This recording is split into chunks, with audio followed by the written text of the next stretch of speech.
This is the last video in my series of being stuck in your comfort zone. This is about change.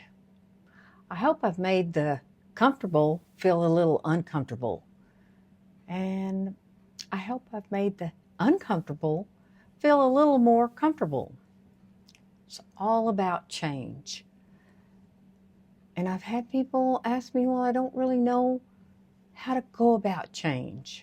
Well, it's a little bit of a process. And so it's the 3 A's: acceptance, awareness, and action. You have to become aware of what it is you want to change, aware of what's keeping you stuck, the excuses, maybe the way you see yourself. You will never change past the way you see yourself.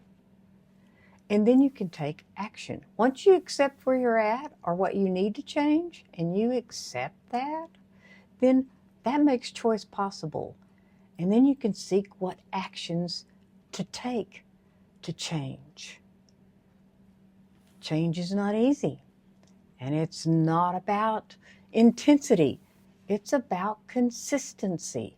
Small steps consistently done. Not how fast you can get there or how well you can do it. It's just about taking the first step. In a therapeutic setting, we have a scale that we use to assess where the client is in the stages of change. There's 5 stages of change. And I'm going to go through these today, and maybe you can see yourself where you are in the stage of change. The first stage is pre-contemplation. This is that you're aware there's a problem, but you're not really committed to take action. You just know there's a problem. And this is still stuck in that comfort zone, You can feel comfortable, but not be comfortable in your own skin.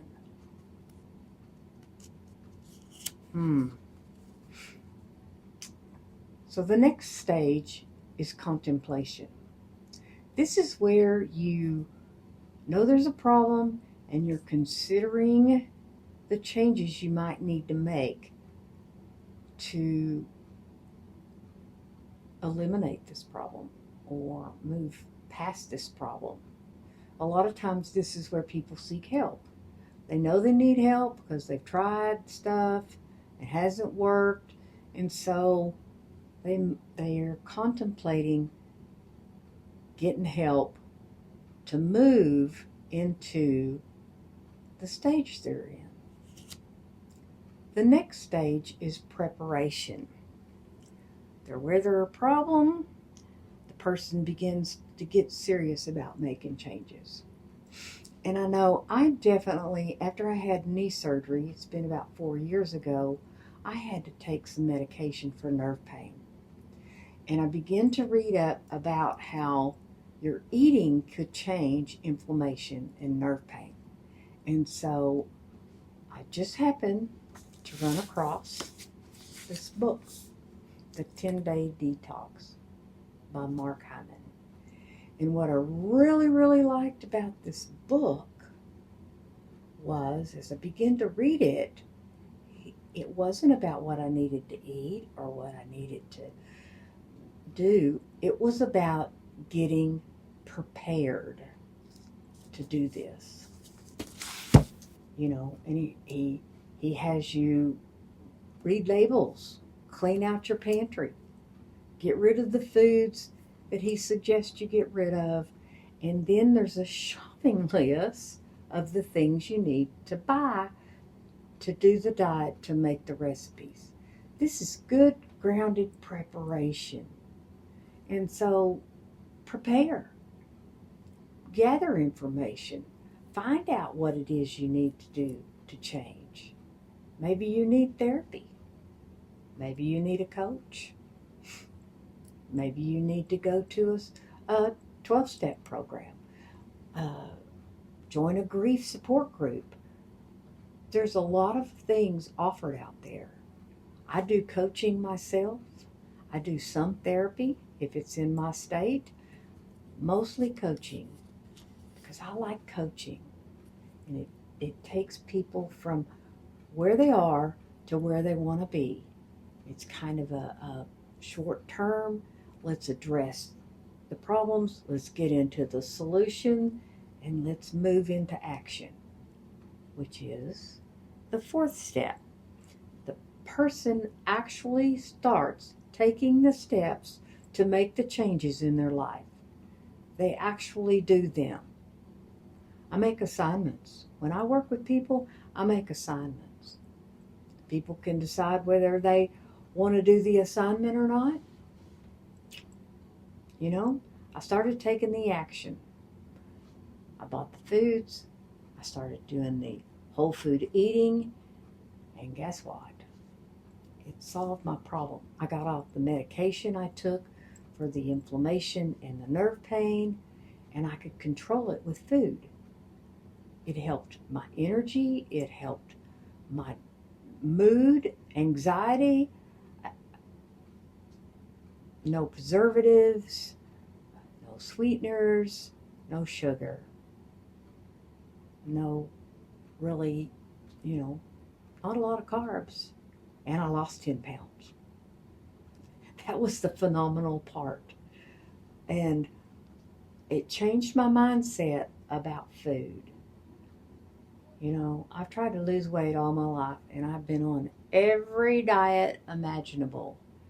And, eating avocados and nuts and was just foreign to me.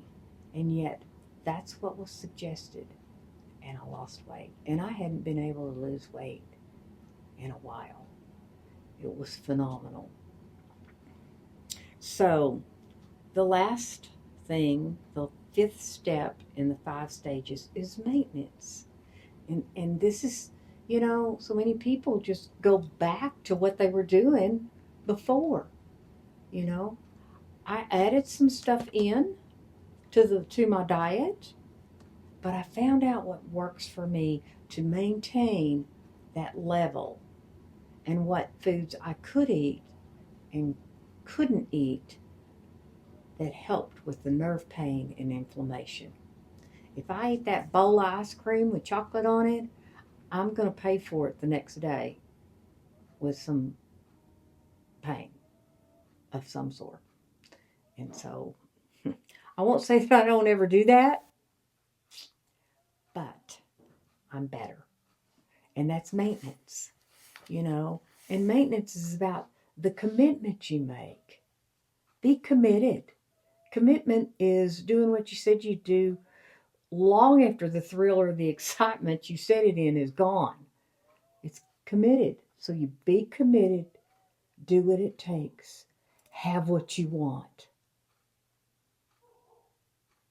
I can attest to that from experience, that I have gotten to where I am comfortable in my own skin.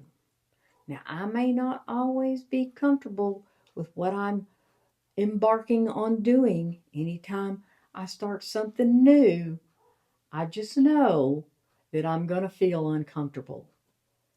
And I work through that because I don't want to be in my comfort zone. At the age I'm at 72 years old, I want to continue to learn and grow and embrace life. And that takes stepping out of my comfort zone.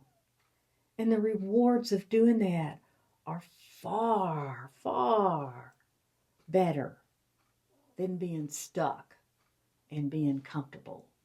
Now, I do have to do a disclaimer here because my clothes, they have to be comfortable. I am not going to be uncomfortable. Shoes, pants, shirts, whatever. I'm not going to be uncomfortable, and that's a key. That's part of getting older. But to be able to relax, to live in non-resistance, it's after a lot of work, you know? Exalting experience comes after work in the valley. Just be you on purpose. It's the best place to be.